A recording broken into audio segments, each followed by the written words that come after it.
അയ്യോ! എന്താ പറയേണ്ടത്? ഇങ്ങനെ ഒരു സ്വപ്നം കാണാൻ ഭാഗ്യം കിട്ടുക എന്ന് പറഞ്ഞു കഴിഞ്ഞാല്, ഞാൻ നിങ്ങളെ കൂടുതൽ പറഞ്ഞു മടുപ്പിക്കുന്നില്ല. പെട്ടെന്ന് തന്നെ അനുഭവത്തിലേക്ക് കടക്കാം. നമസ്കാരം ശ്രീകാന്ത്. ഞാൻ എല്ലാ ദിവസവും കൃഷ്ണാനുഭവങ്ങൾ കേൾക്കാറുണ്ട്.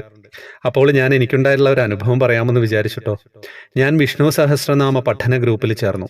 ഗുരുനാഥൻ പറയുന്ന എല്ലാ ആചാരങ്ങളും ഞാൻ നിറവേറ്റി പോന്നിരുന്നു.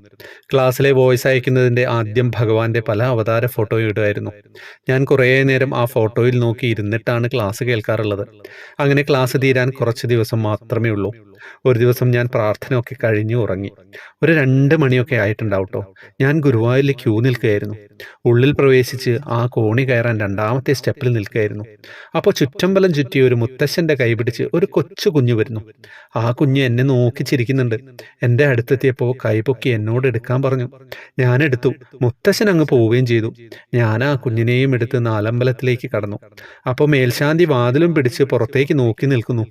എല്ലാവരും തൊഴുത് നടന്നു. ഞാൻ ശ്രീകോവിലിന്റെ മുന്നിലെത്തി. എൻ്റെ കയ്യിലുള്ള കുഞ്ഞിനെ കണ്ടപ്പോൾ മേൽശാന്തി എവിടെയായിരുന്നു കണ്ണാ എന്ന് പറഞ്ഞ് അകത്തേക്ക് എടുത്തു കൊണ്ടുപോയി. ഞാൻ അവിടെ നിന്ന് കരഞ്ഞുപോയി. എന്താന്ന് വെച്ചാൽ സന്തോഷം കൊണ്ടാട്ടോ. സ്വപ്നത്തിലെങ്കിലും കണ്ണനെ ഒന്ന് എടുക്കാൻ പറ്റിയല്ലോ. പെട്ടെന്ന് ഞാൻ ഉണർന്നുപോയി. അപ്പോൾ സമയം 3 മണിയായി. സ്വപ്നത്തിലാണെങ്കിലും ശരിക്കും എൻ്റെ കണ്ണിൽ വെള്ളം ഉണ്ടായിരുന്നു. അങ്ങനെ അതും ഓർത്തിട്ട് ഞാൻ ഉറങ്ങിയില്ല.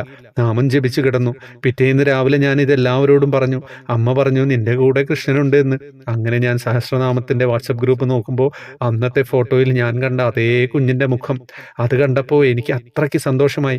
എന്നും എൻ്റെ മനസ്സിൽ ഇത് മായാതെ ഉണ്ടാവട്ടെ എന്ന് കണ്ണനോട് പ്രാർത്ഥിക്കുന്നു. എഴുതിയതിൽ എന്തെങ്കിലും തെറ്റുണ്ടെങ്കിൽ ക്ഷമിക്കണേ. ഇതിലെന്ത് ക്ഷമിക്കാനാ? ഇത്രയും നല്ലൊരു അനുഭവം ഈ ദിവസം തന്നതിൽ ഞങ്ങൾ നിങ്ങളോട് നന്ദി പറയാണ്. വേറെ ഒന്നും പറയാനില്ല. വാട്സപ്പ് ഗ്രൂപ്പിൽ വരാം. 1-ാം തീയതി മുതൽ അടുത്ത മാസത്തെ 7 പേർക്കുള്ള കൃഷ്ണവിഗ്രഹം സമ്മാനം കൊടുക്കുന്നുണ്ട്.